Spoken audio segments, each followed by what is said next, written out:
Welcome to Me New Acres. My name is Angie in case you're new here, and thank you for checking out the channel if you are.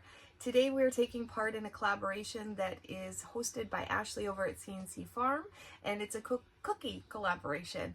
And so I'm going to leave all her details and the playlist with all the channels that are taking part down in the description below, so I encourage you to go check them out.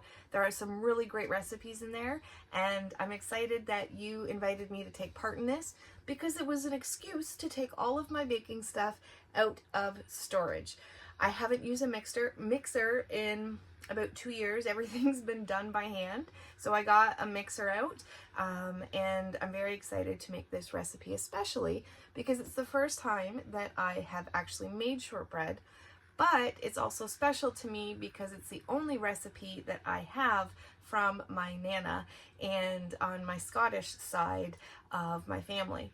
And so I reached out to my cousin Sandy, who got the recipe from my aunt, and I'm going to attempt to make them proud and try my Nana's shortbread recipe for you guys. And I've wanted to make it for a while. I haven't, so I'm excited to do it today. My Nana came over to Canada from Scotland when she was around 15, and she passed away when I was 5, so I don't have many memories of her, but my mom always used to tell me that she made the best shortbread, so I'm excited. I'm very, very excited.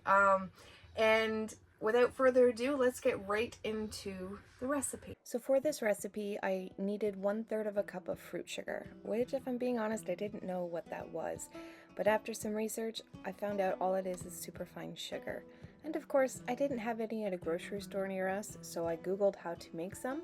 And what you do is put it into a blender, and you just give it a couple of pulses. You do not want to make this powder. I went one step further and I gave it a sift, and it worked out perfect. I will leave a screenshot at the end of this video with all of the ingredients and instructions on how to make this shortbread, but the first step of the process is to beat your butter until it's nice and fluffy. After that, you want to add your vanilla and then beat again.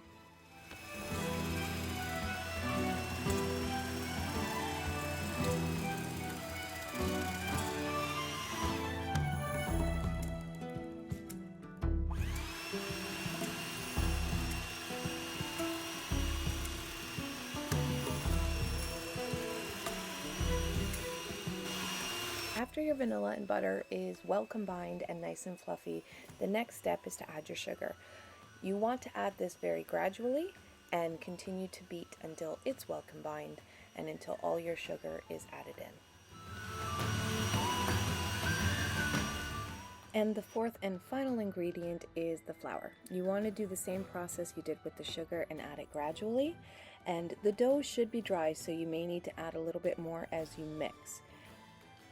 I saw that the sugar was flying all over the place, so I decided to start tackling it with a spatula, and that even became a little tricky to work with. So I just washed my hands and went in with some clean hands and worked that dough until it was ready. Once the dough is well incorporated, you want to press it into an 8x8 pan. Honestly, I don't know where my pan that size is at the moment, so I just used what I had, which was a smaller casserole dish, and it worked out just fine. Here I'm cleaning up the edges, making sure it looks decent, and then from there all you want to do is with a fork poke the shortbread all over, and then once that's done, you're going to pop it into an oven and bake at 300 degrees until it's golden. So I just pulled the cookies out of the oven. They smell so good. So good. And the recipe that I was given says to let them cool in the pan and to sprinkle some fruit sugar over it. But like I mentioned in the beginning, I don't have any fruit sugar. So while it's still warm, I'm going to go ahead and sprinkle it with the sugar that I made earlier. So the top really isn't golden. The edges are just slightly golden. But now we'll go ahead and we will sprinkle some of this sugar over top. I don't know how much. I don't remember eating her cookies, unfortunately. I wish I did, but just a sprinkle. like butter.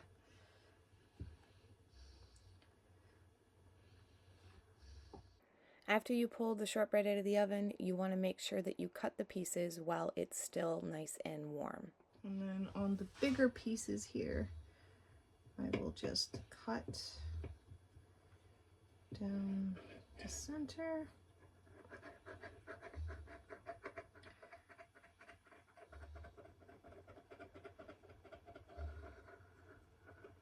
And then we will patiently wait for these to cool. Sorry for the horrible lighting, but I can't wait any longer. Mike just got home and he's gonna try the shortbread with me. He hasn't even unloaded the truck yet. He bought a few things from town. So there's your piece. My mom, I just talked to her and said, look what I made. And apparently they melt in your mouth. So let's see. Ready?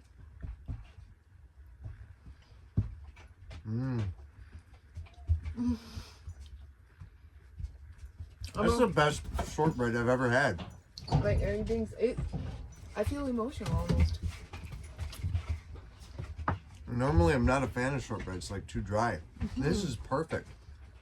It does melt in your mouth. That's really good. Isn't it? Well done. Thank you for inviting me along to this collaboration. Thank you to my cousin and my aunt for the recipe, to my mom for letting me know how delicious they were. Thank you to my Nana for bringing this recipe to Canada, I think. I don't even know if she brought it over from Scotland, but she was Scottish.